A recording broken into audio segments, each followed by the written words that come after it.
you got an intro in mind? Hey, that's my question.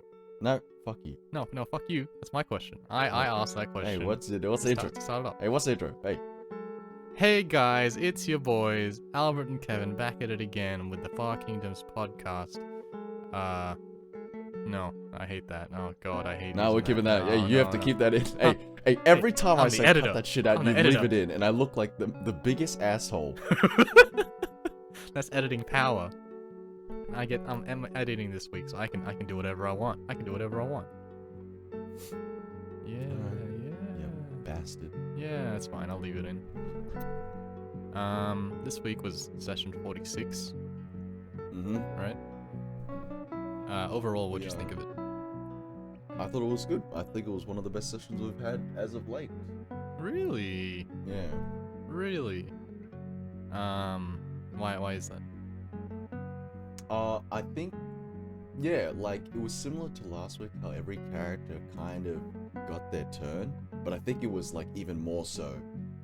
It was, like, even more so. Like, every character got their turn, but they actually, like, got, like, a meaningful turn. It wasn't just, like, oh, they had some time to talk. It was, like, when they talked, it was, like, it was a good story moment, or it was a good plot moment, or something like that. Okay. I hate to put it like this, but there's a natural correlation between number of plays and how the sessions have been going. I mean, it was 2 sessions. Yeah, it's not conclusive so... evidence. But I definitely see why people prefer smaller parties. But I like people. I like our 7 people a lot.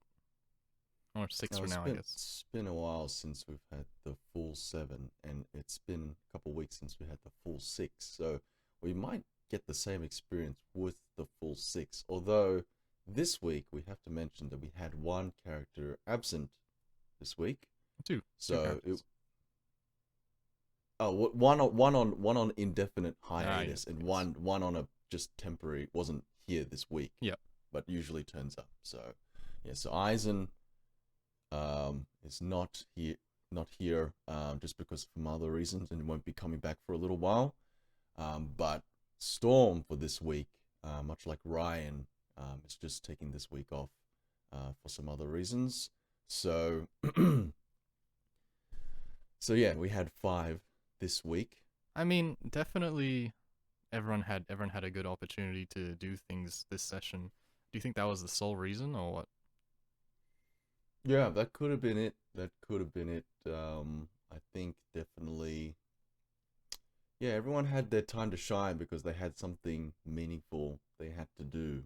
That possibly could have been it.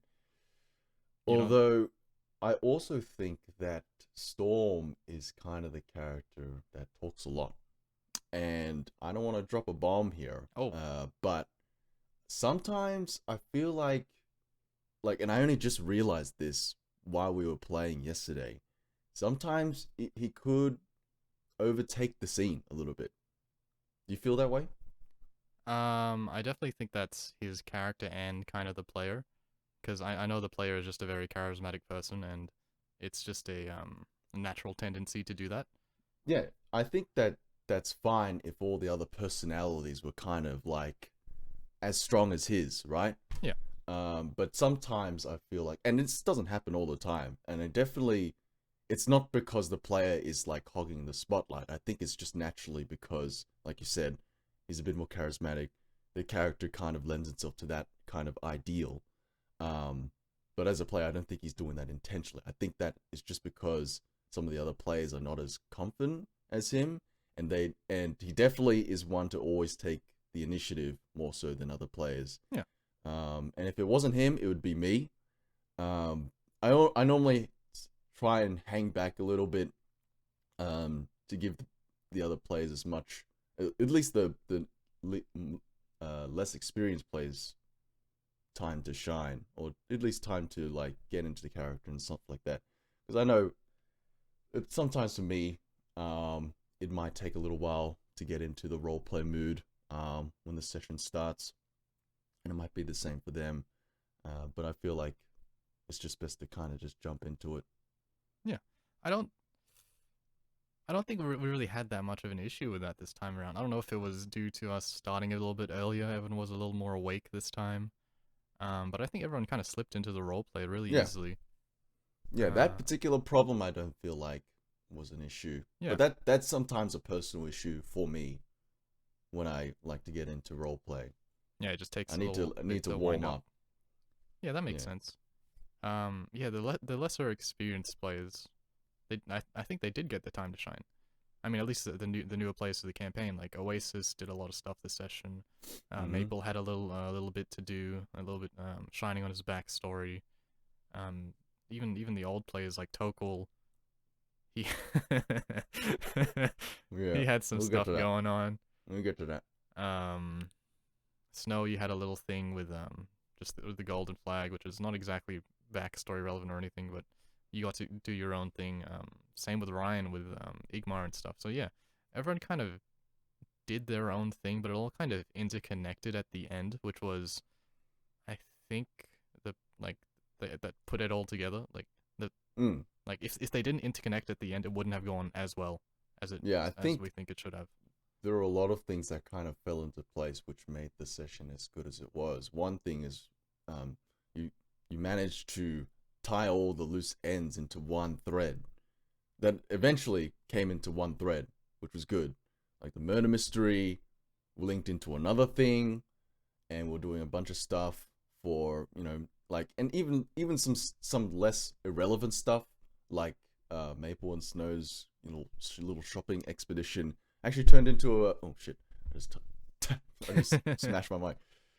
There was one moment during Snow and Maple's shopping expedition which turned into a really kind of heart to heart backstory moment between two semi-related characters, which I thought was a big surprise. I didn't expect that moment to turn out that way.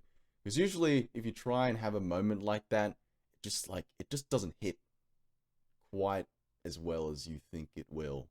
This was Uh, after he finished shopping at the yeah, Mage yeah, Guild. yeah, Yep, yeah, yep, yeah, yeah, yep. yeah. That moment. We should probably jump into the recap, The recap. instead of just talking out of context. Yeah. Hey, that's how you know it's a good session when you start talking about things before you even go into the recap. Yeah. Anyway, let's Let's hop begin. in. So You want to do it? I'll do it. I just need to bring up my. Notes, notes. I mean, yeah. Just a side note. We did start at what 7 p.m. this time instead of 8. Maybe Yeah, even a well, little earlier than 7. the usual start time is actually no. We started around, yeah, like right on 7 Yeah, because I was which is looking at the time insane. when Which we was started. insane, honestly. So yeah, I think mixture of the players being more aware because it was earlier in the day. We also finished a little bit earlier than we would, about 40 minutes earlier. Yeah. Play, and then I think players actually being engaged in the other players' stuff actually was pretty big too. Like Oasis, like near the end, Oasis was like pretty engaged in other people's stuff that even though she wasn't involved in it, you know what I mean? You know how I brought up yesterday that it's possible it's an engagement issue that she Yeah. might get a bit tired. And She was in. You yeah, said this. You said she's in. You said this is it. She's in. yeah, Okay. All right. Do you have the notes? I have the You got notes. your Okay, notes. All right. so session 46, we start at the drunken drunkard. Storm is feeling slightly defeated from his conversation with Igmar, decides that he's going to stay in his room for the rest of the day.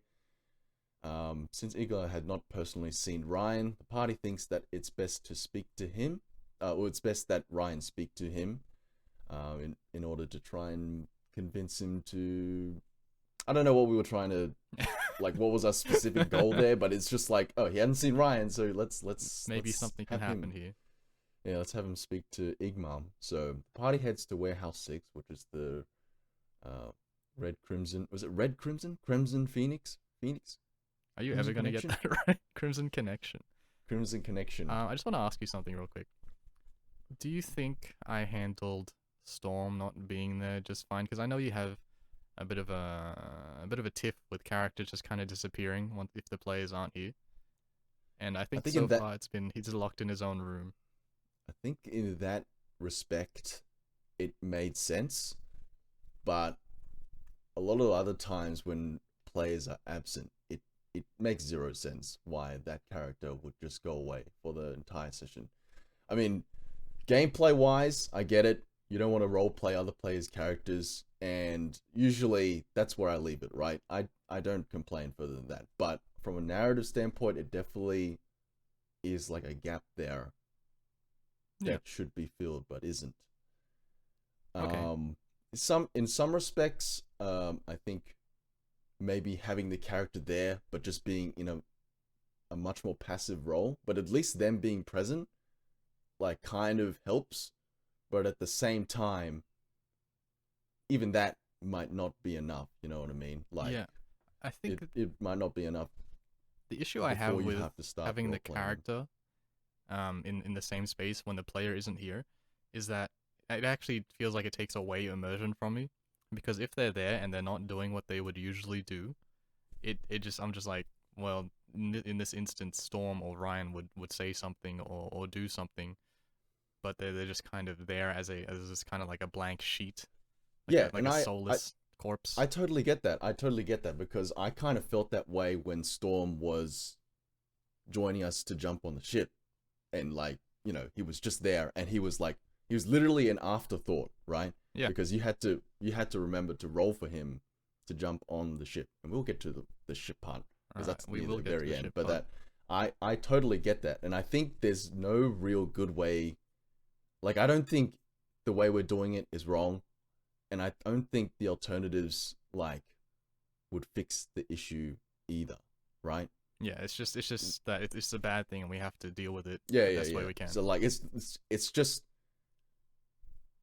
something we have to deal with because the player's just not there, and it's Yeah. just not much we can do really, and we can be unhappy either way, and it still wouldn't fix it. So yeah, look, I get it. I'm not complaining too much about it, and um, that's really it. That's Yeah. really it. Just a reminder so far. I believe the reason why Aizen is away is that her player told me that there were specific things she wanted Aizen to do around the city, or he wanted Aizen to do around the city, and every night she's still contacting Lucius or whatever, so she's kind of got her hands full with things. Ryan, in my head canon, Ryan's just out scouting the city trying to find Ubanian cells or anything of the sort. I don't think it was much of an issue he was missing last session, because in game time last session only went for what, 3 hours maybe, which was shorter than the actual session itself. But yeah, if Well, they're yeah, gone for that like extended periods of time in game, but it's only like one session, that's where it becomes an issue for I guess me and you. yeah. I mean, well, the reason that we came up with when Ryan wasn't there last week was he just stayed in his room. So, I mean, if you want to add the extra flavor that he's actually doing stuff, he's like his character is being active, that actually might make it better. But No, I think honestly, last it's not week one of my he biggest was out. complaints. I think the one before that he was in his room. The last time he was absent. I do recall saying that he would be out around town I investigating. recall that too, but I don't think we said that for last week. I think it was just in his room the entire time, as far as I can remember. Maybe we'll have to go and check the logs. There are no logs, so we can't check those. Anyway, Anyway, I we think will continue. it's yeah, we just have to deal with it the best way we can. So Yeah, it's just yeah, a minor inconvenience anyway. It's not a part of one of my some of my bigger complaints. okay, let's move on. So party heads to warehouse 6. Ryan goes in alone while the rest of the party waits outside, and he tries to convince Igmar that he alone will be replacing the party to be his escort. But Igmar is not entirely persuaded. I believe Ryan got a pretty low persuasion roll. Not the most persuasive character in the Yeah, party. and the fact that a single bodyguard is kind of absurd. Yeah, but I think the role play of that conversation was pretty good. Like, it It was didn't feel funny. forced. It was pretty, yeah, it had a lot of comedic value. Ryan kind of like playing this cocksure guy, but kind of laid back. I like that. Yeah. And I think Aiden is really kind of discovering his character now, because I feel like Ryan is kind of falling into a niche that none of the other characters are a part of. Yeah, I think he found himself, especially with the whole master of accents kind of thing his shtick is going on. I like it. I like it a lot. I like where his character's going. Yeah, it's definitely some things that you just find while role playing, which is something I talk about all the time. Yeah, it just happens. So, Igma says he wants to check with Creed first before, uh, going with Ryan. And then Ryan says he insisted that he will get her instead. So Igma lets him go. Ryan, instead of going towards the office, he turns the opposite way and goes outside to consult with Passage and the rest of the party. Which he asked Passage to point Creed out, because Ryan actually wasn't there when we met up with Creed the last session. So Passage takes Ryan to Creed's office. They kind of go over the do's and don'ts of what to talk about with Creed, because she's quite a, intimidating woman. So the rest of the party, while they wait outside, they decide to go with Maple to the business district to visit a place called the Enclave of the Gifted, which is a mage guild in the upper east corner of the Upper of her West, I think. Upper West. It's next to the higher residential, I think. If I'm on the remembering map. correctly. It's east. On the map, it's east. I don't agree with that. It's in the corner. The left corner, right? Yeah, the left corner. That's it. That's east, right? That's west. East is left. That's west. Oh fuck! Yeah, no, you're right. You're right. You're right. Hey, you gotta I had get it that all compass mixed up. right. So upper west corner. I stand corrected. To the Mage Guild to buy a specific spell that Maple thinks will help the party, and I believe that spell was Seeming, which is like a group disguise spell. So they go to the shop inside the Mage Guild, which is of the same name, who was run by an old man named, who we later come to know as Ernest. And they bargain a little bit to try and get some discounts. There's a foreigner fee. Maple tries to get a discount because his friend is a part of a guild, or Maple says he's a part of the guild or associated with the guild, something like that, to get a guild discount, right? Yeah. And eventually they come down to a low price of 2,000 gold. Low. Which Maple does not have the money for. So we tried to round up the gold that we have, and it looks like the party's 100 gold short. Snow, in the meantime, instead goes to get the gems and the priceless artifacts appraised that the party found when fighting the aboleth in the reservoir. So he goes to a place called a Golden Flag, wink wink, to get the loot appraised, which is this gaudy gifts and antiques, high class, value, high class, but ostentatious store. You sell all these knickknacks to make yourself look rich. Hell yeah. So after like a kind of awkward conversation, can we talk about that? Yeah. What do you want to bring up? What was the thought process going into that as Snow, where you just kind of grunt and nod, or try and give off that edgy vibe? Well, Snow is a very no nonsense character. He doesn't dick around a lot. Yeah. Do you kind of get that from Snow? I definitely get that. So, yeah, the intention, to put it simply, he just wanted to get in, get out, and spend as least time as possible, because being in a store like that is so out of his element. Yeah, that makes sense. Because I feel like Snow's like a kind of ascetic character. He's very like, all he needs is the bare bones of anything, right? And he can get by. And he'll be happy, actually, I should say. Okay. And something so lavish and so what's the word for, like, out of touch, indulgent, uncomfortable. Oh, okay. Indulgent. So it's unnecessary, but you're kind of like, you're kind of like gorging yourself on this vanity, right? And that's so it's kind of like the opposite of Snow, right? It is totally not something Snow would partake in at all, and he frankly detests that. So I see. And yeah, so he just goes in to get what he needs and get out.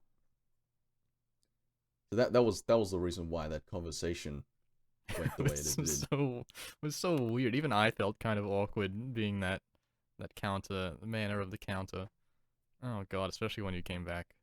Did you feel like that was in character? That was definitely in character. Okay, good. Because I think As I long as think in my head canon, especially for you, that is what you do. And as the cashier, he's probably used to like very talkative, what's the word, like kind of narcissistic people coming in. So yeah, yeah, he yeah. was ready to do that. Ready to butter people up to try and get the Yeah, and best then as soon as you, sale. you hit him with the hey, hurry up, just give me what I want. It was just so strange to him. It was so alien to him. So in narrative wise, yeah, that's how it went. But it was still so awkward. It was great. I enjoyed that. As long as that seemed on brand, then that's fine by Definitely, me. definitely, yeah, Yeah. definitely. And there was a lot of on brand moments in this session. I feel like, well, there's one other particular one which I feel like is perfect. Like, couldn't have gone better any other way. But we'll get to that. Okay. So Snow gets the gems of praise almost immediately because they're not that hard to see if they're real. But the paintings, on the other hand, need to be more Appraised. yeah, deep more appraised in more detailed manner Yeah. because paintings are kind of, you can fake them. There's all this other shit. So the guy asks Snow to come back later. Snow tries to ask for like a receipt or IU just in case he's getting screwed, but the man seemed pretty honest, and it turns out in the end he was. So he leaves. Snow leaves with the 2,000 that he has now, and will come back for the other 2,000 later for the paintings. Yeah. So Snow goes to the Mage Guild shop where he uses that 2,000 to straight up pay for the spell Maple has, and they come back and continue to wait for the For Ryan to return. Ryan. But oh, sorry, I missed a moment. So the old man Ernest at the spell store has a moment of recognition to Maple, but kind of disregards it for the moment being. It seems like kind of like a passing recognition, which kind of sparks a curiosity in Maple. But Maple leaves it be for the time being, and we go back to Warehouse 6 to continue waiting. And then while we're waiting, we briefly discuss how they're going to get on the ship, which kind of gets nowhere. Yeah. And then I write here, party goes back to drunken drunkard to wait around until the job. So I don't know That's not why. quite what happened. I think that was your intention at first, and then other things just kind of got in the way. Well, we did go back there, so we decided we waited at Warehouse 6. Did Ryan come out and say like, I don't know, might He as well. said we kind of got it, but we I don't know if we got it. It was a very Okay, ambiguous answer from Creed, so you guys decide to head back. Yeah. so we head back to the drunken drunkard briefly and wait there briefly, and we go over what we need to do. So some things that we need to do is short and stout to get fire breath for strong jaw, and the more importantly repair of Tokel's holy armor from Engvir. The next is the Miners Guild to inquire about Passage's job for Huria's next stop. I don't know if that's actually why we needed to go there. I kind of just assumed that's what it was. Not quite. I believe Stout said that. No, I mean Short said that Stout might have been at the Miners Guild as well, or at a tavern or something. Oh, okay. Yeah, I must have one of his missed that. locations. The next was to go to the air docks to check the airship manifest to inquire about Eliwick's departure, quote unquote, 6 airships ago from Bodyknock. Yep. But before we leave, the party gets some good fucking food. We talk about the food. Oh, we talked about the Talk food. about food. So the first dish that Oasis eats, and of course Oasis brought up the food. We eat a boulette, which is akin to a land shark, right? Sand shark. Hell yeah. There's a sand shark, land shark, and it's kind of like a soup broth that's served in the head carapace of the same creature. So, bit of ethnic food going on. Tokel eats a snake steak, which Snake is steak? basically a cross section of a big ass snake. There's big ass snakes in the desert, Also, big and ass steaks. Oasis eats some bread and water because she's a fake ass vegetarian. Yeah, Lol. wait, I don't know. I don't know how that happened. She was the most excited for the food, but then she ended up having bread and water. Well, I think Ryan brought up the fact that because she's a druid, like he's like, "Are you okay with eating animals? I thought you loved animals," and that like Oasis was kind of like taken aback Like, by oh that. shit. Yeah. Yeah, I guess it You know what, depends on the type of druid. Oasis, if you want to eat food, you eat Yeah, food, okay? yeah, You eat food, all right? You partake. don't let vegetarianism hold you back, okay? Yeah, yeah. Just like Druids it can eat hold meat too. the whole world back. Yeah, I mean, the druid being a vegetarian thing is such a stereotype. Yeah, it's a cliche thing, Yeah, and you beat it don't back. have to. You can be good to animals and still partake in meat from time Yeah, to time. it's Maybe like Oasis is like, you know, meat is not the first preference, but she won't say no. You could play it that way, but yeah, or you could do like the Lion King thing, where it's a circle of life, where like eating animals is nature. That's just how nature works. mm, So yeah, you don't have to be a vegetarian. yeah, Partake in those meals. don't let vegetarian don't close your character in because it aligns with a certain other thing. You just do whatever you think is best for your character because you are the uh you are the best consultant for that. Yeah, the You made the master of your character. own character. Yeah, you made the character. You play it how you want. You don't let other people determine how you play it. Yeah, Ryan, Yeah, you Ryan. Banian scum. Yeah, you Banian scum. You weren't even there in the character. Um, so after we eat, the party goes to the air docks and to see the ship manifest. Oh, sorry. I should also say, I think, I wanna thank you for trying to like incorporate the more cultural aspects into the game. Now I'm starting to really see that now. Yeah, I got this. It was definitely kind of a wake up call the last few podcasts where like we need more of this stuff, especially when Zoe said it too. And I was like, oh, okay, it's not just the Kevin thing. Everyone else wants to see this too, huh? So yeah, I had to kick that into gear. I think I'm positive it could have gone better. I'm positive it could have gone better.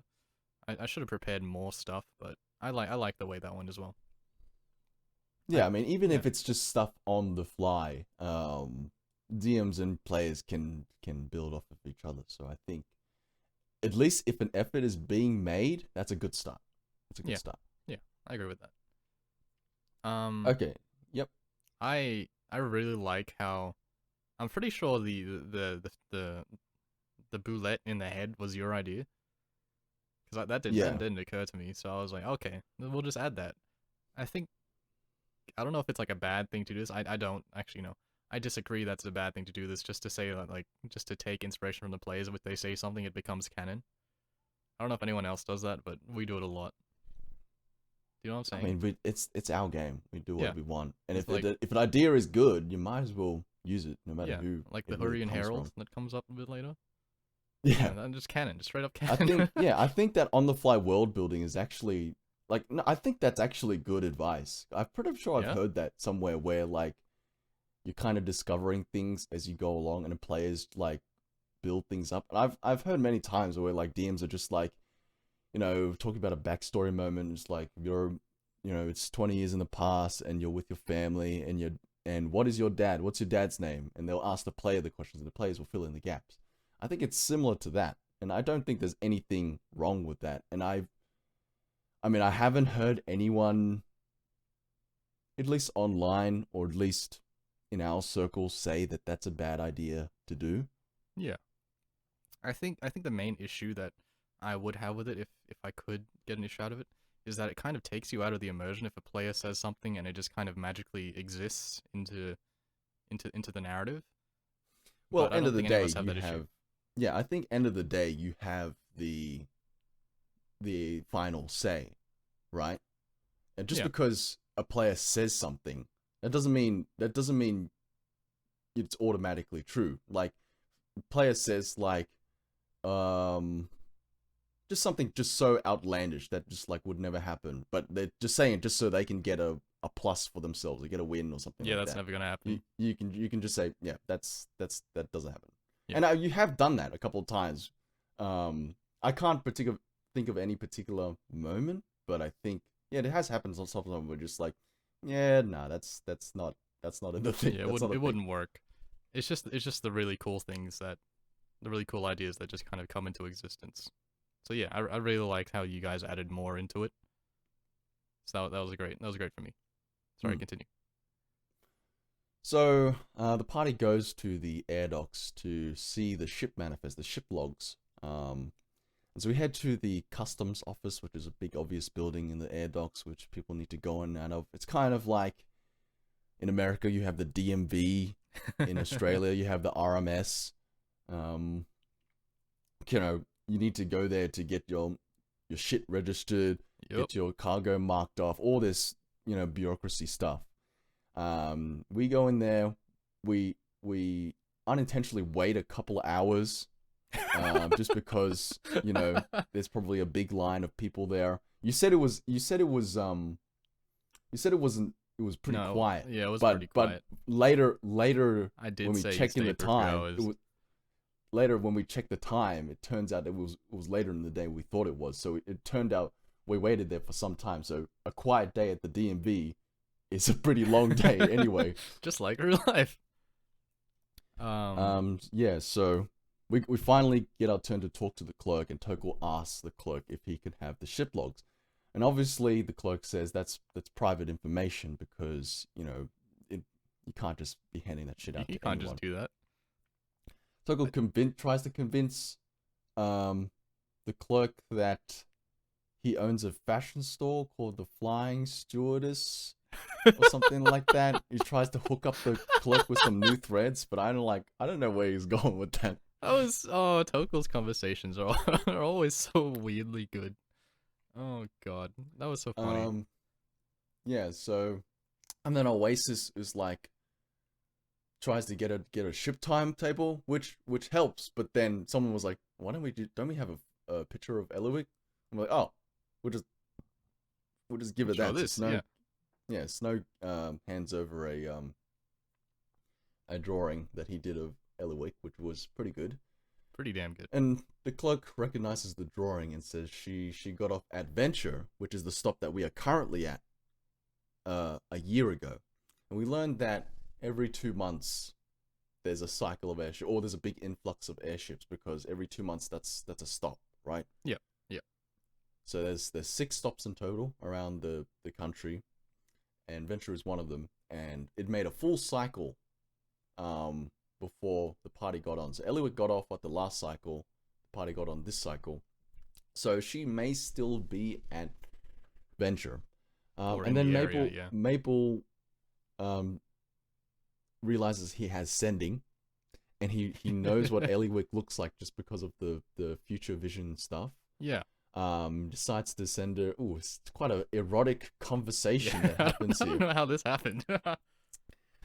Basically God. introduces himself, saying, where are you? I want to meet up. I want to hook up. DTF, ASL. ASL. Eliwick replies that she is helping the Stony Spire pirates find the Oathbreaker, and does not want to come back. So Maple messages her again. He's like, I want to meet up. I want to meet with you. Something like he said it text, really, wow. yeah, really sensual. He's like, I think it's a good idea that we meet up, or something like that. And Eliwick replies, if you find the pirates, you can find me.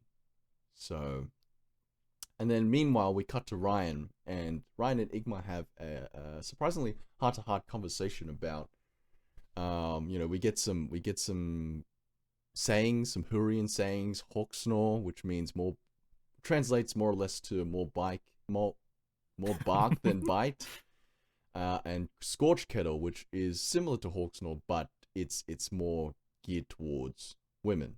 Yeah, I had a little list of just various sayings, like Hurrian sayings. So stuff like hawk snarl, scorch kettle, hard jaw, deep night. There's a few others which I haven't said yet, so maybe they'll come into play a bit later. But I was just like, okay, this might be a good way to world build. So yeah, it is. It is. They were talking about taverns. Igmar almost caught on to Ryan that he was staying with. He might have been a part of the party that pissed him off. But Ryan manages to deflect that, and he's like, "Oh, I'm looking to move taverns. You got any good recommendations?" And then they land on a conversation about his uncle more. Now I was in the toilet for some of that. So, if you want to go over what exactly transpired in that conversation. Yeah.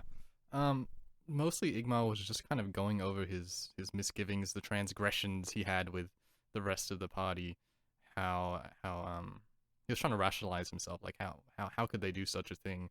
Am I in the wrong for thinking this? Because they made me feel like I was the asshole here, but I feel like I was in the right, and Ryan was I don't know if he was kind of in agreement or he was like, you know what, they did it for a good reason. What if they didn't have a choice? He was trying to side with you guys, trying to make you guys seem like the better person in this scenario. And I think the end result was that they did get a little bit closer, and Igma is kind of getting close to understanding why, or like trying to empathize with you guys. But that's kind of the gist of it. Yeah, that conversation went for actually kind of a long time, maybe 10-ish minutes. So it went for quite a while. Mm. I don't know if it's gonna affect anything in the future narrative. Maybe if if Igma finds you guys stowed away in his ship, I don't know, but who knows? Yeah, well, I think that was like I wrote here. Ryan makes some positive progress on the boy, so I think yeah, he's trying to open Igmar up and try and get a mutual understanding. Or at least yeah, get Igmar to understand where the party was coming from, even though it might not necessarily be right. It could possibly be justified, but that's all in the mind of the beholder. Yeah.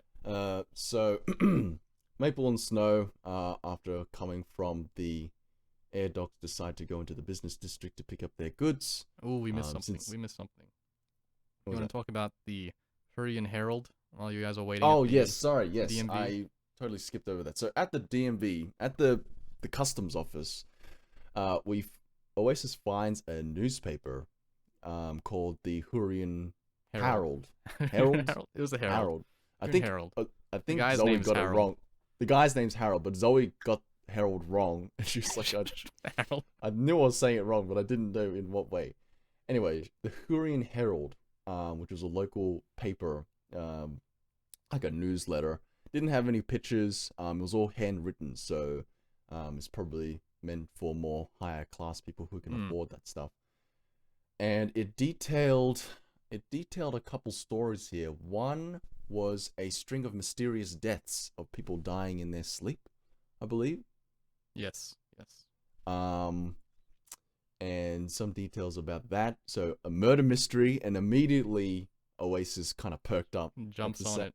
Yeah, on the yeah. I kind of love how Zoe got so excited about murder mysteries and stuff like that. I think it's great. Yeah. Now we know what she likes. Then there was, there's a big fight coming up at the Blood Ring, but no real details about that. And there's just a couple of ads from the guilds. And the writer's name is Valkov Truthto. Not that that's that relevant in this session. No. But the editor is called Harold. No last name yet. It's just Harold. Just Harold. Yeah. When I see Harold, you know the meme. Yeah, the guy who's kind of like yeah. smiling, but he's like it's a pained Like, expression. sad right? on the inside. That's kind of Yeah. how I imagined Harold looking in game. Yeah, I kind of got that. Continuing on, Maple and Snow head to the business district to pick up their lay-bys. Maple and Snow split up. Snow goes to the Golden Flag, and Maple goes to the spell shop. And Maple picks up a spell, and he inquires with Ernest, the old man who runs the store, what he kind of recognized in Maple, and it turns out that Ernest realizes that Maple is a snow elf, and that he knew a snow elf a long time ago, about 50, 60 years ago. And Maple makes a connection that maybe he knows Olive, Maple's long-lost sister, that he's been estranged with for a while, since Maple got caught up in the Aboleth mine trap. And Ernest says he's looking for her. Maple says he's also looking for her. Olive has mysteriously been missing for a long time, so Maple makes a promise to Ernest that if Maple finds her, he will let Ernest know. So I think that's a good backstory moment. I like exploring other characters' backstory moments, and I Yeah, like that was seeing fun. that come to play. So that was good. Snow has another awkward interaction at That was the the most golf bag. awkward interaction. Oh lord. So I just go in there. I think I say like at most 3 words. Snow says like 3 words in that whole conversation. There's like this tangible silence, like both in game and out of the game, where we're just kind of looking at each other.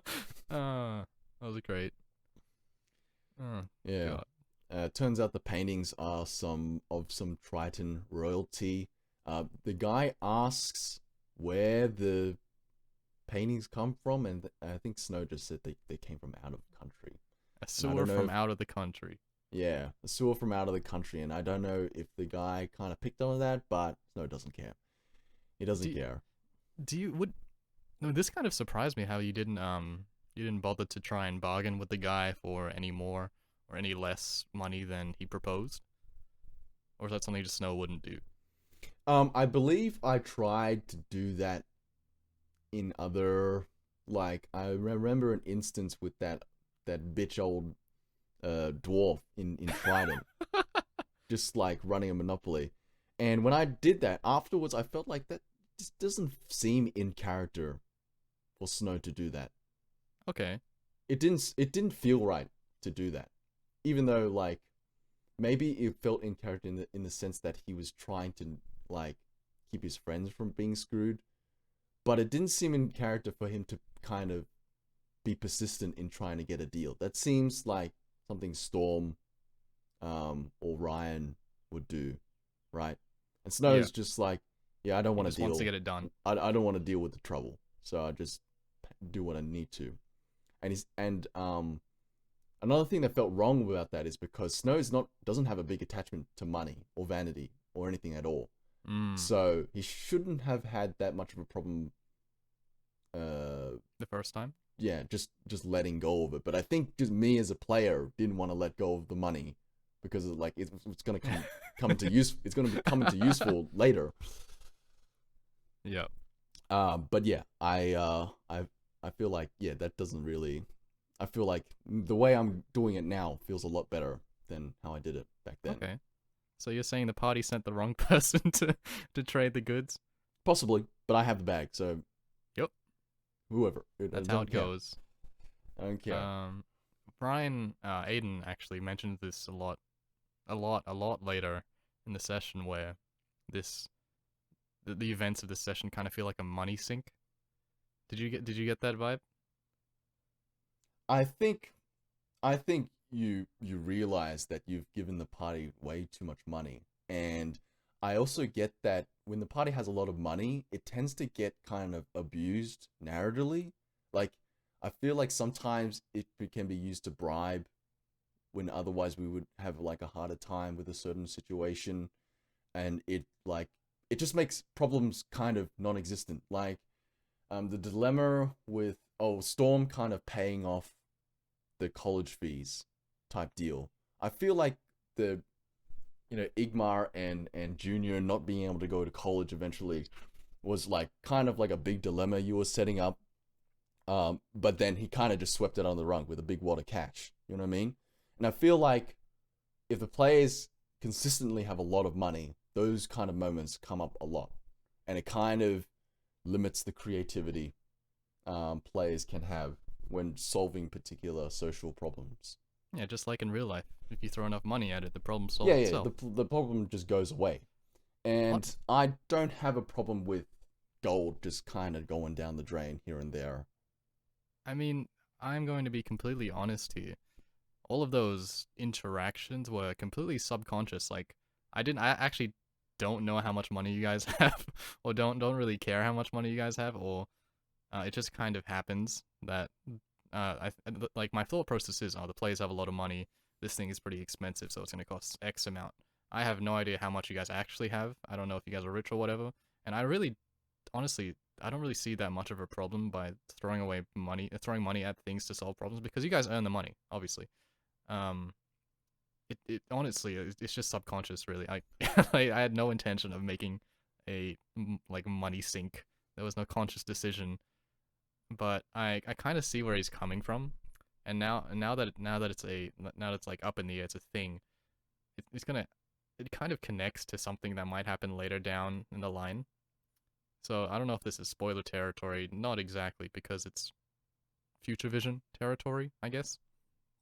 Hmm. But so you guys are kind of running out of money, right? Yeah, And slowly draining in away. future vision, do you recall there was a robbery that happened?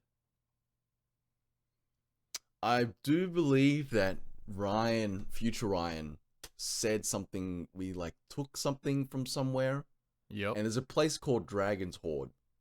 So I don't know if those two are connected. And that was the inference you were trying to get at. But I Ryan said that you guys did steal from the Dragon's Hoard in the future. right, right. So I don't know if that it would there was no conscious connection for me adding the two together, but now it's just kind of happening by itself. So I don't know if that's gonna come to fruition or whatever, but I don't know, something to think about. Yeah, I think it's just a connection that Aiden made at the time, and I don't see a problem either way.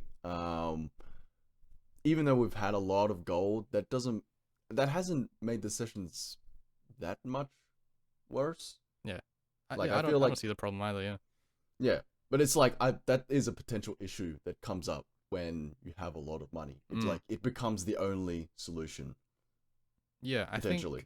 I mean, in the same vein, I think I've been like also subconsciously moving away from using money as a bargaining chip because, for instance, Creed, she doesn't really care about money. Same with Body Knock.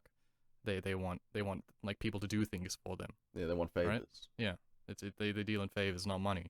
So even in that aspect, who knows? I don't know.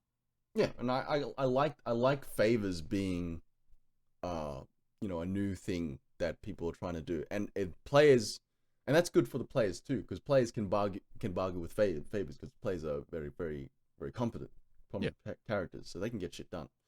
Which actually reminds me of a moment that happened at the Drunken Drunkard before we headed to the air docks. Toko had a conversation with the bartender Ty Yep. before we left, before we ate actually. And basically they kind of go over the whole Morn situation. What did you see? Blah blah blah. And he's like, you're not gonna tell anyone about this, right? And she's like, you think I'm not gonna tell anyone for free? And he's like, okay, what's your price? And she's like, you got a thief in your party? And everyone was like perked up. No. And they're like, huh? Huh? And he clearly saw this. I'm pretty sure he saw everyone. And he's like, nah. Nah. Oh man. I remember the deflation in Zoe's face when when he said oh, obviously Yeah. there was like a snow thing that he could have brought up. And I was intrigued too. But he kind of just batted that out of the air. So it's just like, oh, okay. What are you gonna do? What are you gonna Yeah, do? he cut that plot thread loose. Yeah. I don't know. It just definitely made things more interesting. Just not like money being the be all end all solution to Yeah. all problems. So yeah, that's fun. It's good fun.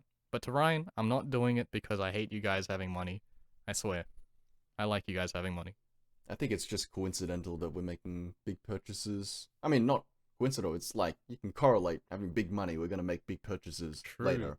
So it seems that they're all kind of we're at the top of the bell curve in terms of expenses right now.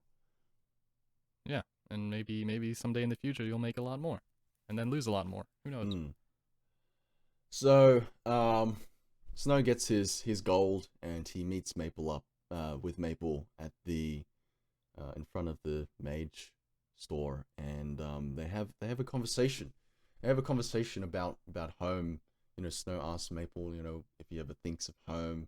Maple asks Snow if you remembered Olive, right? And basically, Maple when it ever since he met back up with Snow, he's been thinking of home more and more. Not that he had much capacity to think anyway. Like he was kind of like trapped in He's his out own of it, mind for yeah. 200 years. So to him, it might have been like he was with people in the Coroquine, and then like he was trapped for a long time. Oh, I guess so. I guess it's been a long time because he was conscious, right? During that time, Yeah. Yeah. he was conscious that entire time. I think after So a while he just kind of stopped thinking. yeah. So, yeah. So yeah, and then now he's kind of like getting himself back to sanity. Actually, that would have been a cool aspect to explore in Maple. Like he's not fully adjusted yet. You know what I mean? Yeah. Like, he's gone a bit a little bit crazy. in there. Like for sometimes 200 he's years. like, "Am I dreaming right now? Is this real?" That'd be fun. Yeah, that'd be cool. That'd be cool. So Maple, if you're Shout out to listening, Maple. there's some ideas for you. And yeah, it was a really kind of like heartfelt conversation. Because I don't know, these characters like Snow kind of told Maple about how he feels like he doesn't belong where he came from anymore. Because you know he's like an exile. His family killed him, and then the prince, the only person who really meant something to Snow, is now no longer the person he once loved a long time ago. Mm. So, and I believe I said something like, you know, I'm chasing old ghosts. I'm still chasing old ghosts. And Maple said, you know, he said something simpler. He said he's looking for Olive, and you know, basically, they both resolve to like, you know, Snow says we'll find Olive, and Maple says we'll find the prince. Oh, that was a good moment. That was a good moment. Yeah, and then we kind of like had a bit of brotherly resolve there, and I like that. That was a good moment. What do you think of that? Yeah, like especially, I mean, throughout most of it, I was just like, okay, this is cool. And then when you guys did the thing, like where you both agree to help each other to find who you're looking for, I was like, okay, now that's really cool. I don't know, I really enjoyed that moment too. That was great. I hope more of those occur later on. Yeah, just yeah, I do too. I do too, because and I think the closer the characters get, like the more often they can occur, because they're like more willing to speak to each other and stuff like that. Snowballing. Yeah. So after that, apparently Maple and Snow talked for like 2 hours, and also yeah, I skipped over a part. So basically, when Snow and Maple went to the shopping district, Tokul and Oasis decide to investigate this lead about the mysterious deaths at the same time. So they go to the business district as well, and they go to the editor's house, Harold's house. And Oasis goes in whilst Tokul waits outside and keeps a lookout. And she goes inside. She sees a bunch of writing saying it's coming, it's coming, it's coming all over the place. And then she finds Mr. Harold dead inside a room. Rest in peace. And that writing is all over the walls now, and it seems like there was no sign of struggle. He seemed to have died mysteriously, so he may have been a part of the string of murders that were there. Oasis tells Toko about this, but then she keeps looking around and she gets a natural 20 on perception, right? We missed something very important. Oasis takes 10 gold from the pocket of Harold dead man. Like, oh yeah, fuck. She fucking loots that guy. She loots that guy. Damn. Out of nowhere. She's like, I'm just gonna take 10 gold, but I'll leave 1 gold there to make it look like he hasn't been looted.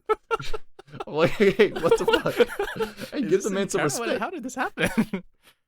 Give the dead man some respect. Yeah, she's much colder than I thought she was. I mean, I think trending from how Oasis has been acting, you know, she turned into a badger to bite the fuck out of some guy with Storm. I think that sort of side of her hasn't gone away fully. Yeah. And I don't think she necessarily wants that side to go away. And I think that adds another layer of depth to Oasis. She's not this green-fingered, animal-loving, you know, motherly figure. She's also this kind of this rebel teen big sister figure as well. It's like the auntie who has that midlife crisis. Who starts doing all the things as kids do. Yeah. And she's like going on a bender sometimes. So that's cool. Yeah, she's not just one-dimensional, which is cool. But that was fucked up, so funny to see. I was like, damn. She's just stealing from dead corpses. That's crazy. That's crazy. And she uses that later on. Yeah, and she spends it later on. Up. She's a hustler. She's a hustler. I know, right? Sorry, So continue. Yeah. she gets a natural 20 on a perception check to look for Mm. anything else, and she finds a secret basement, which leads to this conspiracy den. And there's the classic like corkball with the red string, and there's a map, and there's a map of Huria, and there's a red string in the shape of a pentagram, and apparently the points of the pentagram is where the mysterious deaths have been happening. Mm. And she brings Toggle in at this point, and they're like, "Oh, we gotta find out like who the next person is." It turns out, yeah, I think they find that 4 people have been killed already, and the last person is going to be very soon. Is that what they found in the dungeon? So they already knew that 4 people were dead from the newspapers. Oh, from the newspaper. Okay. Yeah, so they just kind of assumed that maybe this 5th person is the last person or whatever. Right. So, they meet up with Maple and Snow, who apparently have been talking for a couple of hours, because that's how long the investigation took. They're deep, you know. And they all decide, after a conversation debating whether or not to bring Ryan. Meanwhile, Ryan's still at Warehouse 6, and he decides to go back to the tavern separately from the party, and he wants to have a long rest. But the party doesn't know this. He doesn't tell the party. So they have a debate whether to bring Ryan or not, at the dismay of Aiden, the player, wanting to get a long rest. They tried to we send Maple's last sending spell to Ryan, and Ryan basically says he's not coming. So Yeah. And then you guys can't communicate because that's the last sending spell. yeah, we can't communicate anymore. And I thought that was a funny comedic moment that we had, trying not to matter. Yeah. Just in the case of Ryan, because he missed out on a lot of that mystery aspect. It was like a solid maybe 40 minutes where he just wasn't in the game really. Yeah. I'm sure he's fine with that, but I don't know. What do you think? Well, we gave him the opportunity to join us. Okay. And he declined it. So I think the player is fine with that. Okay. Yeah. Okay. Yeah. As long as it's his decision to sit. Yeah. out. We gave him the opportunity to join us. So it's not like we just went along without it. Okay.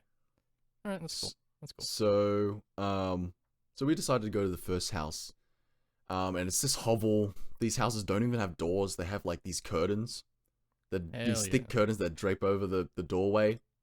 And we go in there and we find that there's nothing there. It's looks like it's been run down for a long time. No one's been there for a long time. And we find a beggar / hustler named Frank, nearby, and he's like, "Hey, that's old Benny's house." And Benny used to be a priest, and then ran on hard times, became a beggar, and used to live at that little hovel. And he said Benny died in the streets a couple weeks ago. But at the same time, a mysterious cloaked figure went inside the hovel and came out at night. One night. So, and we thanked him. We tossed him a couple of gold coins, so he's living it up for a little bit. Hell yeah. Get them drinks. And we decide to investigate the 2nd, 3rd, and 4th house. Turns out it's a similar situation. Someone died there mysteriously, but the houses have nothing of real value to the investigation. Yeah. It appears that it's the location, not necessarily the person who died. Well, I've made the inference that it's possibly the location, right? And the person dying there is just like, maybe they're important in the aspect that you needed a sacrifice if it was one of those deals, but that Benny conversation kind of threw that off, because Frank said he died in the streets. He didn't necessarily die in his home. So, but I don't know. I'm just drawing at straws here. And then the 5th house was still occupied. So it was a man, a sun elf, which in this world is kind of like a kind of darker, more tanned elf that lives in the desert. Ethnic elf, if you will. Ethnic elf. Okay. Well, all elves are technically ethnic, but this one, desert ethnic. Super ethnic. So, he tells us that his wife, Zoffrey, the man's name is Casmus? I think it's Sermus. Sermus. Yeah. Sermus, the sun elf, has 2 children with him, both also sun elves, and he says his wife Zoffrey, a woman, a weaver, what was I saying, woman? His wife, Zoffrey, a weaver, went to work a couple days ago, but did not return. So again, she kind of fits the trend of the murder not being important, but the actual location. As fucked up as that sounds, but in terms of the investigation, the location seems like the more prevalent clue here. And Snow decides to keep a perimeter watch, doesn't find anything. Meanwhile, Oasis, Toko, and Maple go into the house. And the Somus allows them to go through some of Zoffrey's things. And they find, they're talking to Somus at the same time, getting all these details. And they find a mysterious pair of earrings. And Maple decides to cast Identify on them. Mm-hmm. It turns out one of the earrings is a sending stone linked to another sending stone. So it was only one of the earrings. There was a set there, but only one of them was enchanted. Yeah, one was mundane, one was magical. So, I think it was it Oasis or was it Maple who decided to make the I believe it was Oasis because I remember she took like straight 5 minutes trying to figure out the 25 words she was gonna use. Right. I remember that. I kind of wish she kind of like ad-libbed that and just fumbled away through. That would have been funnier. But like ran out at one sentence. There was also some comedic value of her just like handcrafting the message. Yeah. And then we like her doing that in character as well. We would count the words out as she was saying it, like they do on Critical Role sometimes. So then she talks to this mysterious voice, this emaciated, kind of semi-demonic voice. Yeah, necrotic. And he says that something like the scourge of the sands is coming back.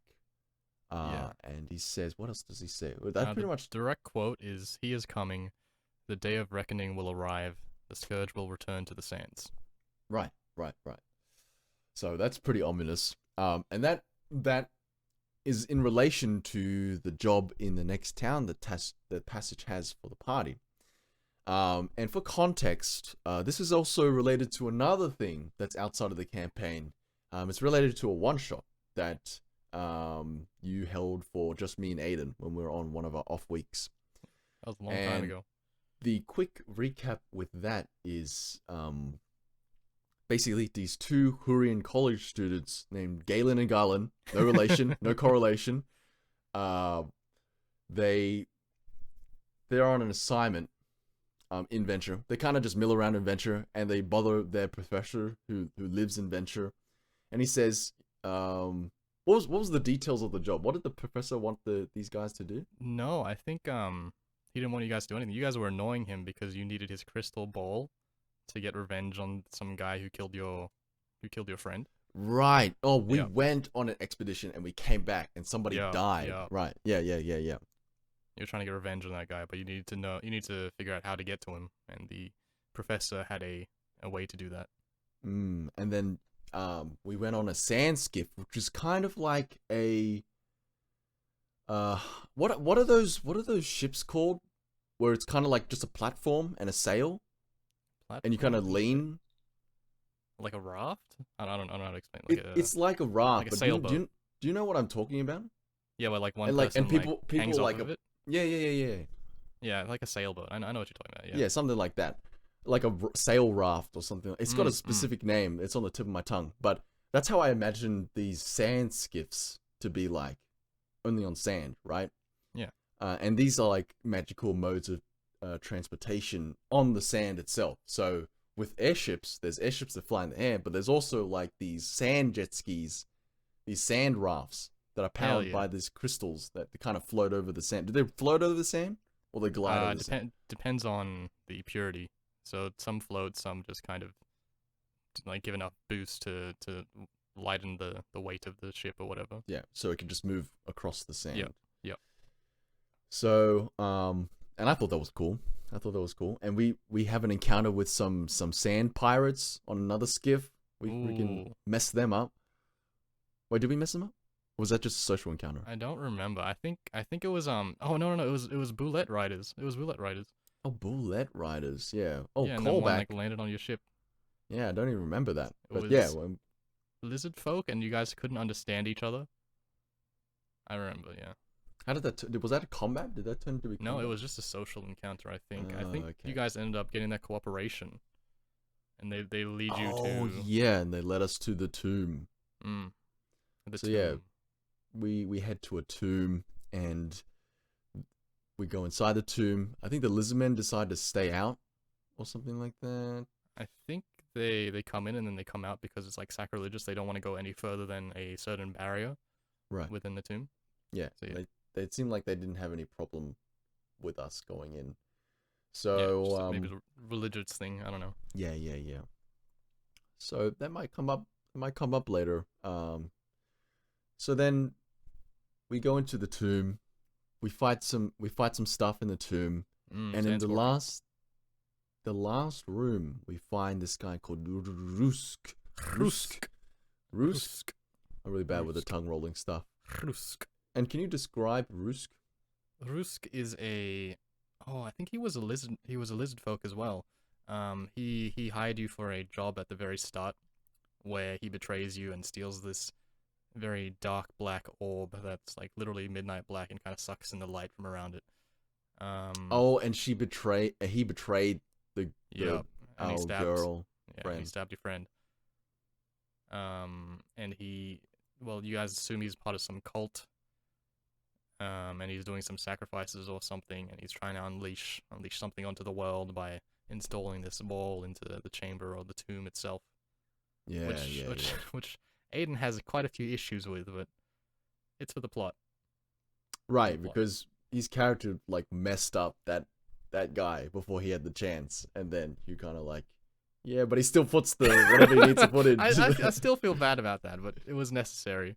Necessary So sacrifice. yeah, Rusk ends up. So we defeat Rusk, and my character's like a good paladin. So he's helping the people, and Aiden witnesses something leave the tomb. Something is released from the tomb It and was this head straight out. bone-chilling, frigid aura that kind of settles in the tomb. So something is out there, and this one shot was like over a year ago now. Well, Yep. sometime last year we had this. So yeah, so there's something out there that we might come in contact with again. So anyway, Mm-hmm. that's a quick overview of that. And continuing on, so after that investigation, we take the earring with us from the Somas's house, and then we just it's time. It's about 9 p.m. in game time. We decide it's time to go onto the ship. So basically, the plan is we're at warehouse 6. Everyone sans Ryan, who's already on the ship, decides that when the roof opens, because there's an airship in the warehouse, and the roof will open to let the airship out.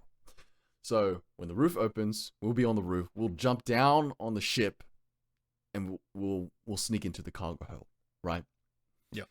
So an Oasis is going to cast Pass Without a Trace, so that's going to give us a +10. Yeah.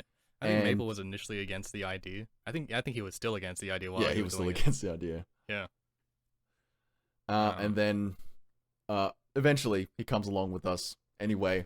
You peer pressure. No pressure at all.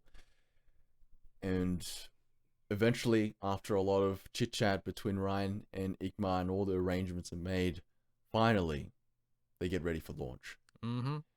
So, and there's a veil of darkness around the warehouse, at least on the interior part, so it's not so obvious on the exterior. Yep. Because there's a little crack in the roof. And it's obviously where the roof opens up, and you can't see inside. So we knew generally where the airship was, but not exactly. Yep. So you guys had to So eyeball it. yeah, we had to eyeball a little bit, but we decided to wait a little bit for the darkness to dissipate, and then we would jump in. We have a better chance of jumping in. And instead of opening outwards to Oasis's domain, we opened inwards. So kind of open inwards, and we made the jump. Most of us made it. Without And you any made it very issues. well. And not even at the notice of Ryan either, who has a pretty high passive perception, Yep. but not as high as Snow. And What did you roll again for stealth? I rolled.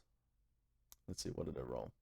It was I something rolled. insane. So my base roll. So I rolled a 13 plus 13. That's 26 plus 10, 36.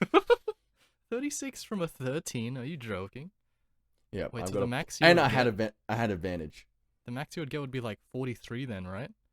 So if I got a natural 20, Oh, I get 40. 33 off the bat plus 10. Yeah, it would be a 43. 43. The fuck? I would Hey, disappear. quite literally, from the eyes of God himself. Anyway, I get a 36. No problems for Snow to get on the ship without anyone noticing, as you do. And I had advantage as well, even though it didn't help me that much. I think I got a 12 and a 13, but still. Hey, yeah. Advantage on a stealth character. Gotta love it. Some good stuff. Even if I had rolled a 1, it wouldn't have been bad. I would have gotten 14 plus 10, 24. Yeah, wouldn't be bad. Wouldn't be bad either way. Yeah. So you roll first, and then I think it's Oasis. Oasis, and she gets about a 23. She gets like a 13, Not or like bad. a 12 plus 1.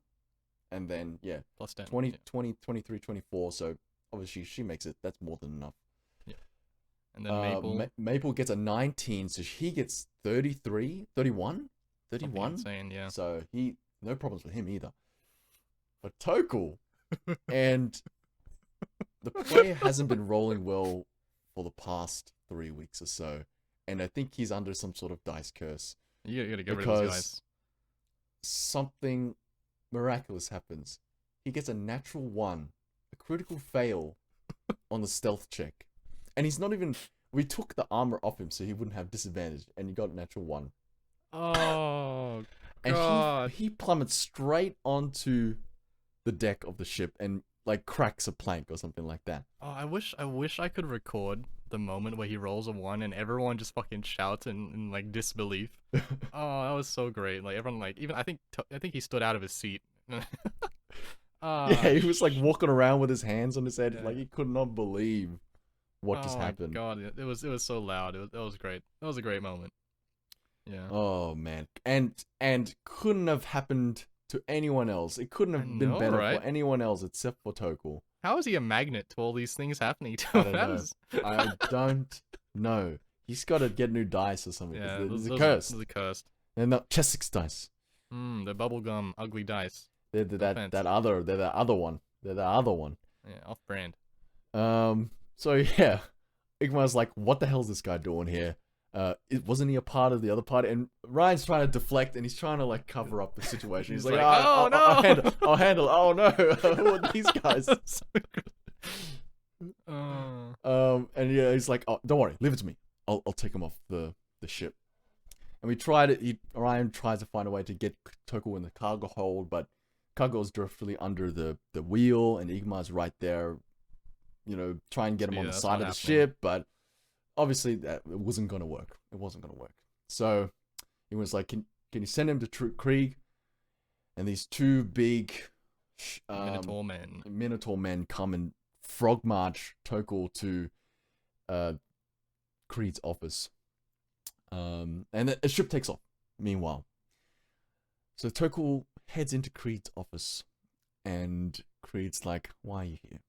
He's like, because you know, I got I a missed the natural bus one. stop. Missed the bus. Mom, can you drive me to work? And he asked for a Drive me to favor from school. Creed to get on the ship. And even though Creed has technically contracted Tokul to get on the ship, she doesn't pass up an opportunity to wring some extra favor Mm-hmm. for her. Which seems on brand. Kind of shitty, but it's on brand. Yeah, that's her. That's her. And she says, okay, this is the favor. This is the favor you have to do for me so you can get on that ship. And she mentions a pirate named Escott that he has to kill. Seems easy enough. Yeah. But then she says, but I know who you are. You're the Prince of Ivoryvale, exiled Prince of Ivoryvale. And eventually, you'll take back the throne.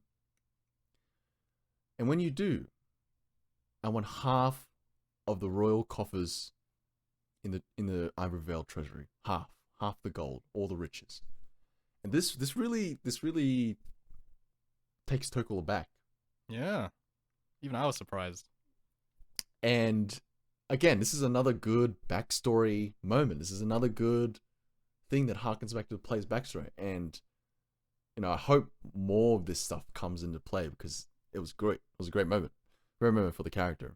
Mm. And he ponders this for a time, and he's like, he asks Creed if he could have more time. Cleek's like looking at her watch, and she's like, "Your time's running out."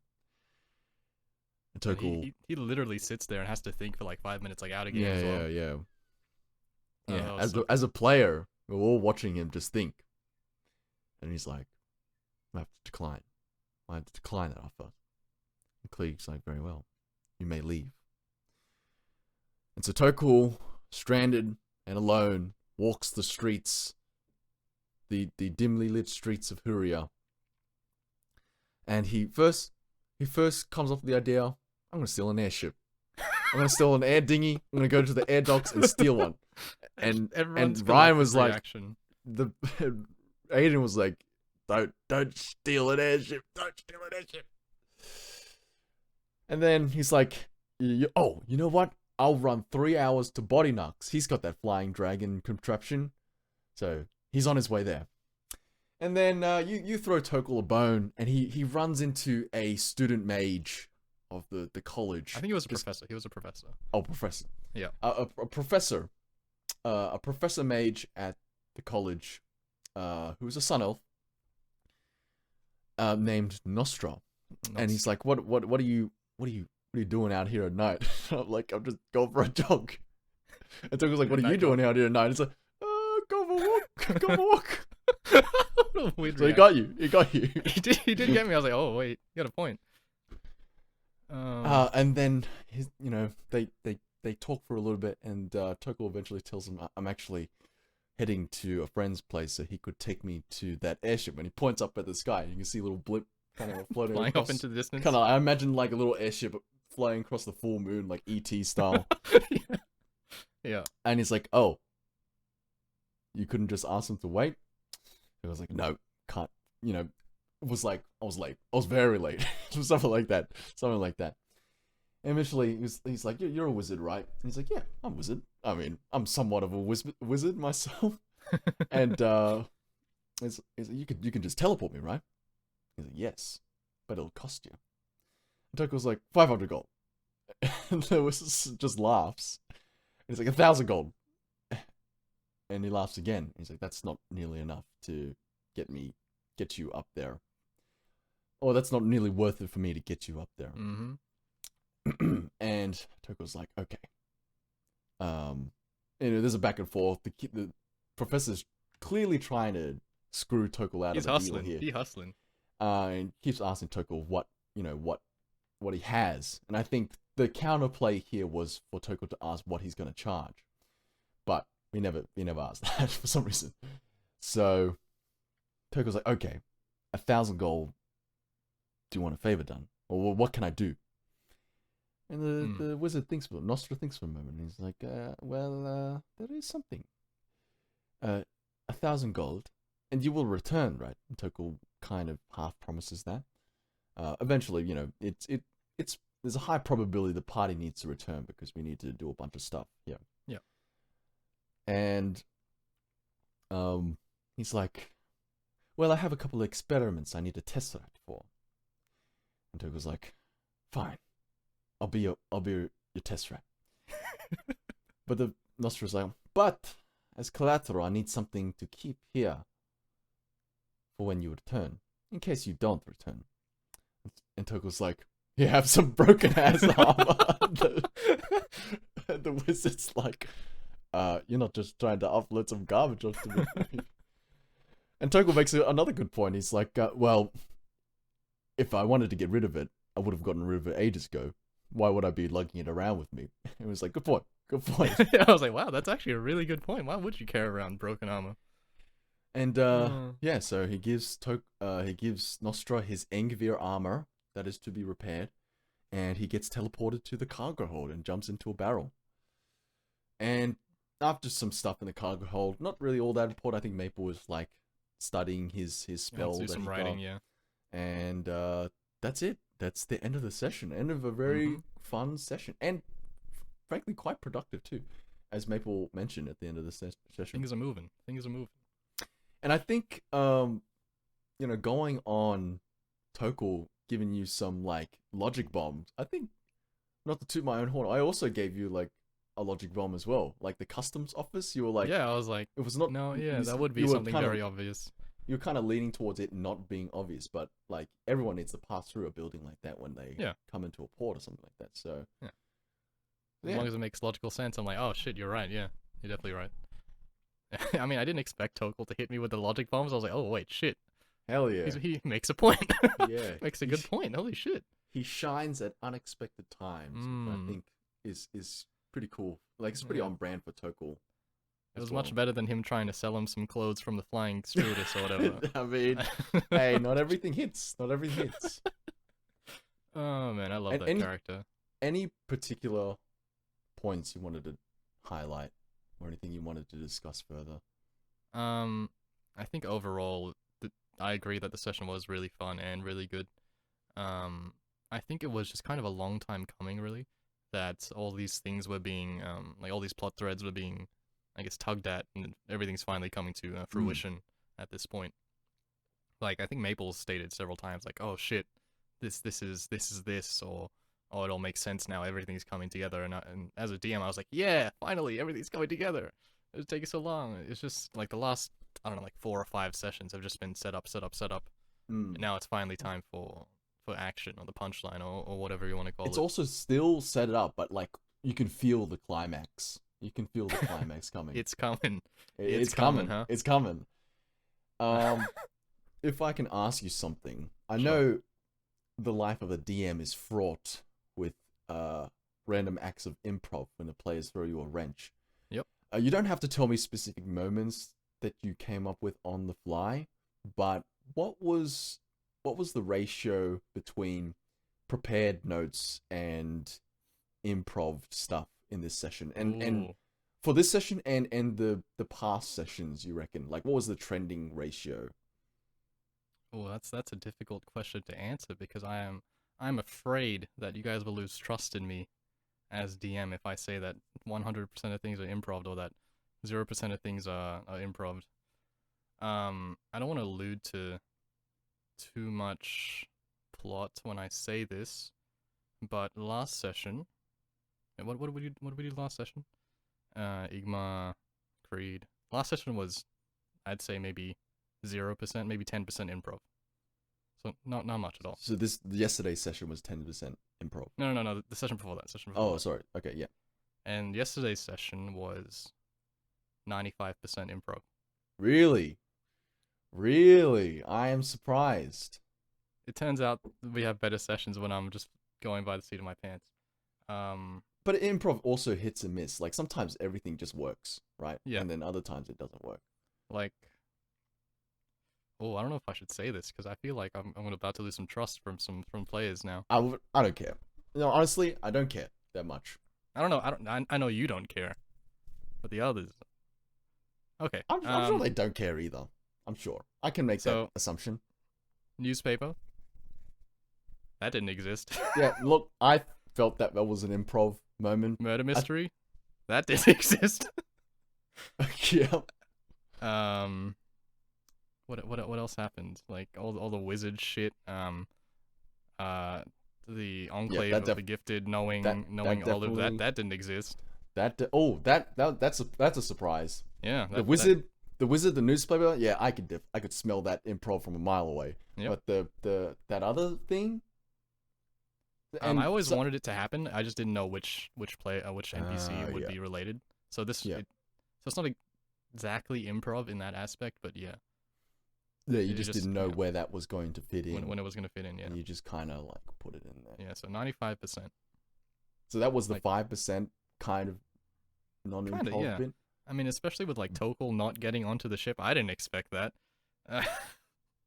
Like, I literally had to sit down and think while you guys were talking, while he was running around the city, like, oh shit, what do I do here as a DM? Like, is it okay if I split him up, or should he always stay with the party? I don't know.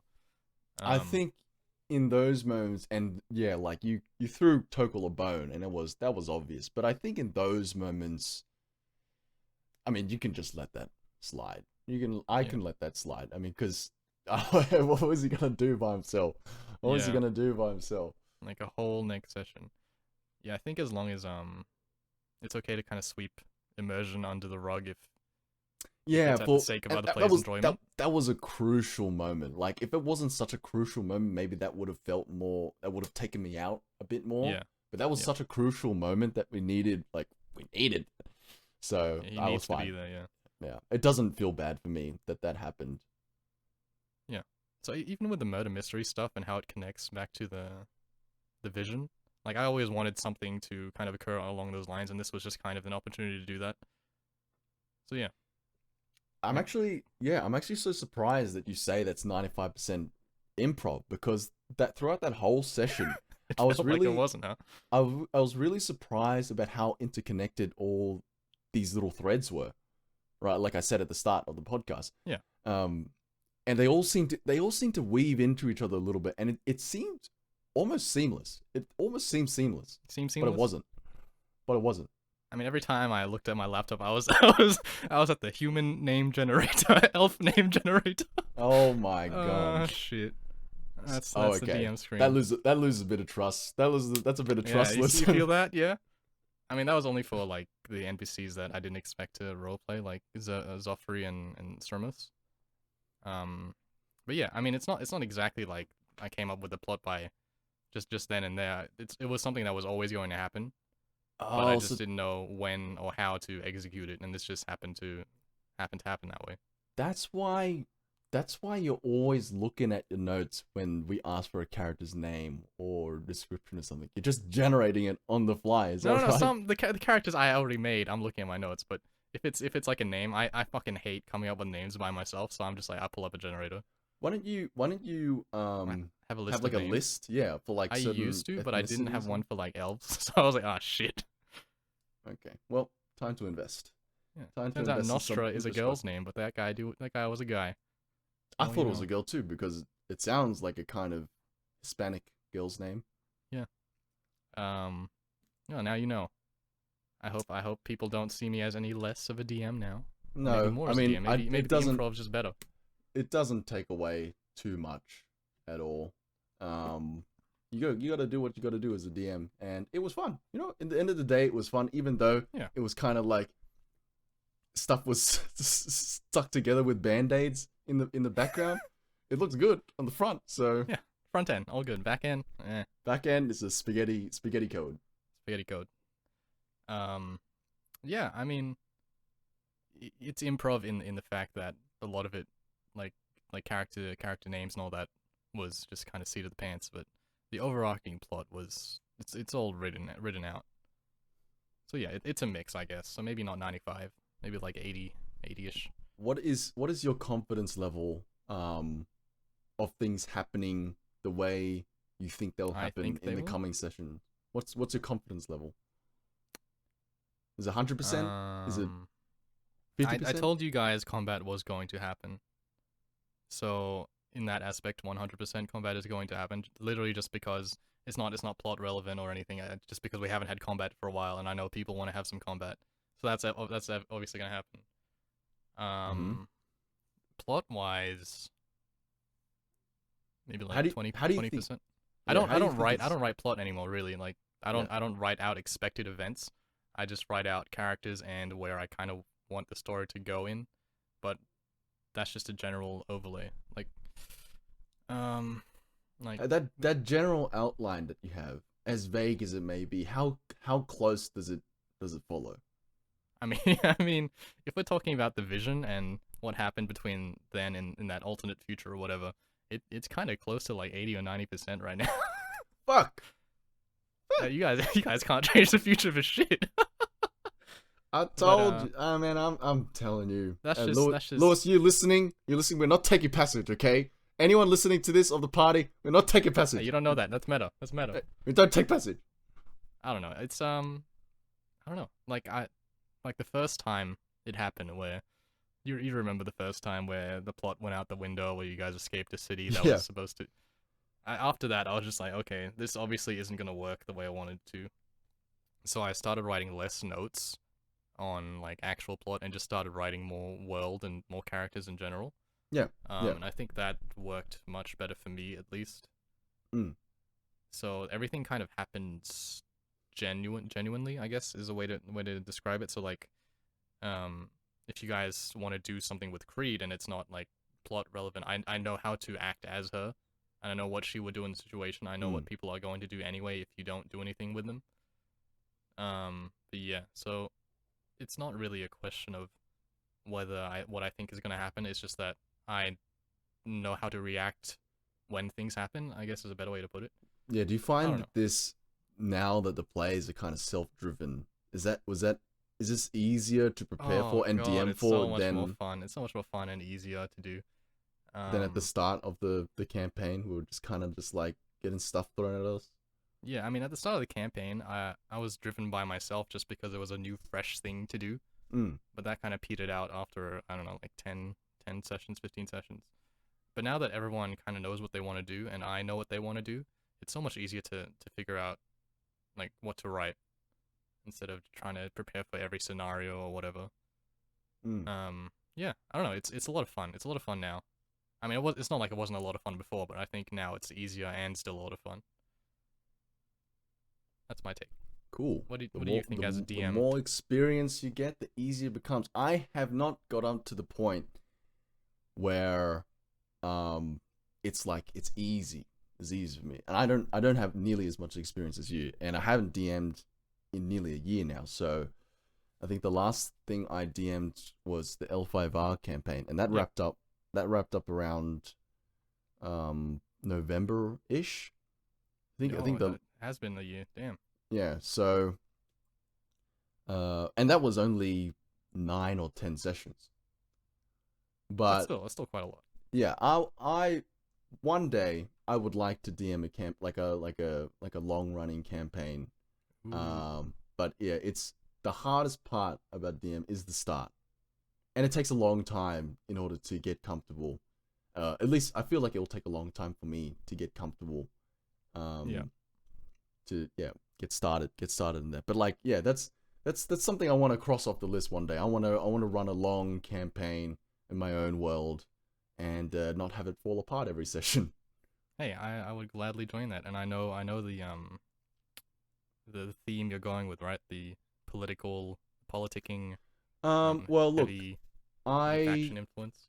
yeah, well, look, my interest kind of wavers or kind of flip and flops from time to time. Like I do like that aspect. I do really like that aspect, but I also can see the value of just like a fantasy adventure. Hmm. And I do have a world that I've been kind of building on Ooh, bits and okay. pieces here. It's I very see slow. you. It's very slow. I think I started working on it last year, Ooh, but I see. to give you a taste, and the reason why it's so slow is because certain aspects of this world, I don't know how well it's gonna work with the system Hmm. because sometimes the system of the game kind of you need to think about that in terms of how that's going to interact with the actual bits of your world. Yep. So, um, basically, it's like a post-apocalypse world, like kind of like Fallout. Um, and I haven't worked out like details of the history. Like I was thinking maybe it's like your classic like there was a great civilization that kind of imploded on itself, Hey. and then like Yeah. thousands years later, you know, people are like emerging again, and there's new powers. I Is definitely it don't want to do like a classic like knights fantasy like horses, green hills, so? It's not like dragons type thing. medieval fall apocalypse, or is it It's still like look, it's hard to technology wise describe. there? It's like I would so technology wise, I was thinking it's like a steampunk ish world. Ooh, that So sounds like fun. so I was thinking there's airships, but not the Oh, airships in your world. It's like or actual like like steam powered. mechanical, yeah, like Yeah. mechanical airships. And oh man, I want to say the inspiration that I have for this so bad, but the thing is, I've ripped If you say most it, of yeah. my If you say world it, from. it's gonna ruin So the yeah, if immersion. I'm Don't say it. Don't say it. so Yeah, basically, there's like airships, but I want to make it rare. I want to make airships rare because I don't want players at the start to just go wherever they want, Yep. right? So, That's an issue. and like, I was having an idea, like, there's these big fat airships that people know how to make. But there's also, from the old world, there are like these gunships, right? There's like Ooh. these jet airships that people don't Like know how to sleek make. ones. And they're like prized possessions, right? And people Ooh. don't know how to make them. So if they get destroyed, they're gone, right? They're gone. Right. And I was like, "Oh, that'd be cool." And like, there's remnants of the ancient world, and people like, there's a fanatic religious nation. There's this kind of this colonial England type nation they have coming up. It's kind of got like a mix of like Slavic, and they have like huge big knights that ride on chocobos and things like that. Oh, sick. But I'm thinking it's mostly like a desert world, right?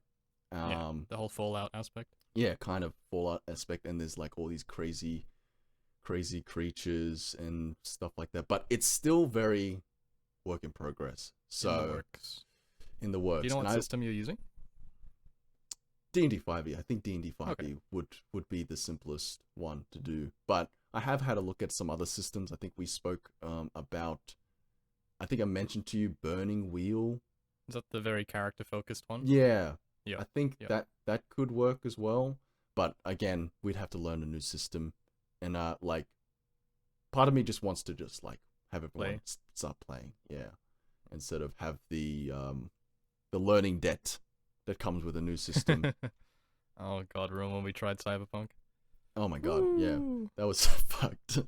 But yeah, I think D&D 5e is a good system, but there could be other systems that could work better or like could give a different feel. And I know people say that there are better ones than like not better ones, but they're like there's D&D 5e can only do so much. Yeah. Can only do so much. Like Pathfinder is way more complex and allows you much more creative freedom. When's the Pathfinder 2 campaign? When that coming? When the transition coming? Hey, that's your one. That's your one. That's not me. Well, there you go, guys. Sneak peek. Sneak peek for the players in our campaign. May not ever come, but hey, that I'm working on something, right? Steam and don't bring it up. Peek. Don't bring it up when there's a lull, because I'm not ready yet. It's not ready. Yeah. I don't really have anything else to talk about. I just think, it was just a really great session we had. Yeah. Anything for you? No, just thanks for running a good session. Had fun. Thanks Most for fun playing the good session. You guys made the session good. It wasn't just me. Oh, thanks, man. Yeah. Anyway, we've been Far Kingdoms. Join us next time, where we talk about the next session. Hell yeah. See ya. See ya.